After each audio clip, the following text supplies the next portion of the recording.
Would anybody like to rise to that challenge? Pippa, let me just get you a microphone. Coming right there, thanks. Pippa Coombs. Yeah, thank you. My name's Pippa Combe. I wear a few hats, and I am standing as a local board member for Waitemata.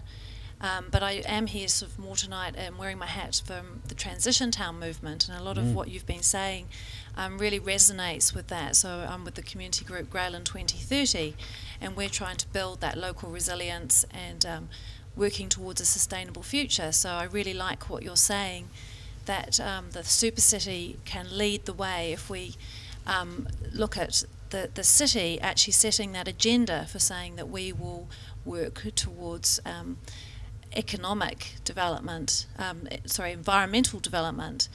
And but I guess what concerns me, I mean, on one hand I feel really positive that that's something that we can make the Supercity work in that way, but on the other hand it's so out of step with what the government's doing at the moment, where sustainability is almost like a dirty word.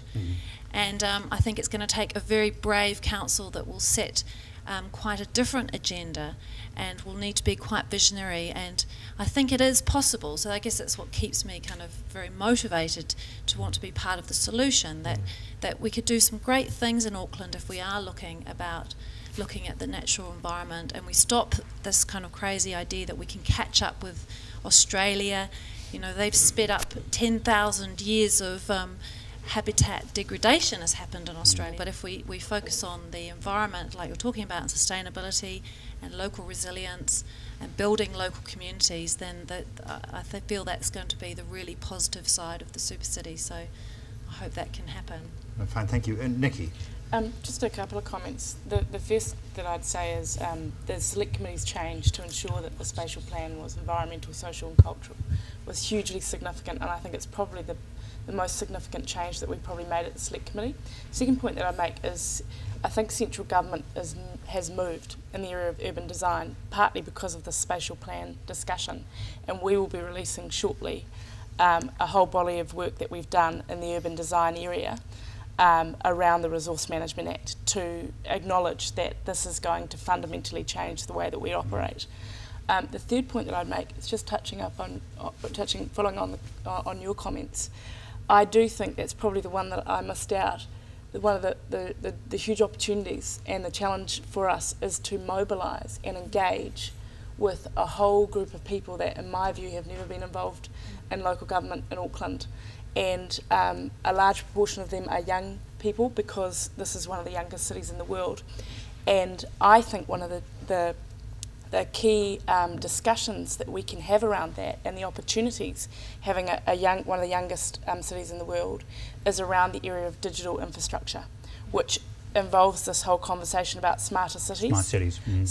Which is a movement that is gaining traction worldwide, whereby a number of local body leaders are coming together and saying, well, yes, there's a whole discussion about transport, but do people need to really be all working in the CBD, for instance? And I think the digital infrastructure, if you combine the fact youngest city in the world, trying to engage with a whole lot more young people, of which a large proportion are Maori and Pacific Island, who are IT savvy, this whole conversation about the digital infrastructure that supports the Auckland Council is a huge opportunity to get people who have never been involved and engaged before, and to solve some of the environmental issues that we've got. Fine, thank you. Can I just, anybody else want to contribute on that? Oh, yep, microphone right there for you, thank you. Thanks a lot. My name's Susie Vincent. I would very much like to pick up also on Dushka's point as a result of a couple of reports that I've read today, both of which arrived pretty much at the same time, and both of which absolutely stunned me. One of them was Lloyd's of London, whose business, of course, is risk management, has got together with the Chatham House, the high-level UK policy analysts, to look at what the major risks are that are facing the UK as a result of climate change, and particularly peak oil. It's basically about energy security, but there's a number of other factors that they've been looking at over the last year or so, and I'm finding these reports really fascinating. What they're saying is that if anybody, whether they're in business or in the business of government, are not putting these factors at the top of their planning list, they are going to be facing catastrophe. It's not a nice to have anymore, it is seriously catastrophic. And the other one came from McKinsey's, who again, not known for sort of pushing a social bandwagon or an environmental bandwagon, but very much a business bandwagon, who were looking also at very much the same things. And the current McKinsey review, which I got today, is saying exactly the same things. And I think, my view is that we're putting the cart before the horse in the Auckland planning, because we need to be looking not so much at a high-performing city that can attract some kind of business people that Peter feels it's difficult for us to get here. I'm not quite sure why he thinks it's difficult. In my view, everybody in the world seems to want to come and live in New Zealand because it's got such a high likelihood of survival, particularly with economic or social disasters rising particularly all over the world. But I think that this business of looking at the big picture and looking at the real risks that are facing the world has got to be right up in front of any of the structure building and structural planning that is going to be happening and has already happened actually in the new Auckland. So I'm really worried about that. Thanks. And I come back to the, Rowena. Sorry, I just wanted to touch on something that Nikki had just said about Māori Pacific, the young people who are IT savvy, and trying to sell them to them this whole Supercity. I struggled to see how that would even work when I can't even get students who I work with who are 18, 17, in their early 20s to a mentoring group who are predominantly Māori and Pacific people.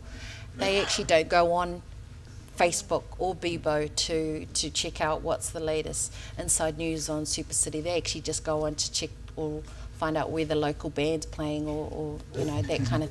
So I think just to answer and just to kind of give some bit more constructive feedback, I think what young Māori and Pacific people really engage with is the face. If you've got a visionary person, someone who can speak obviously, doesn't have to be a sports person or a rugby player or anything like that, but just someone who's got the knack, gift of the gab, and obviously someone that they can totally relate to, and that's what we don't have, that's what we don't see. So find me a young Bob Harvey with a bit of Samoan or a bit of Māori in them, I think they'll do well. So, Can I say we put that challenge out at the select committee. We had a number of Pacific groups come to the select committee when we were talking about the Pacific Advisory Group, and one of the things where we came together across the House was to say, please go out to Pacific communities and please stand. Please stand.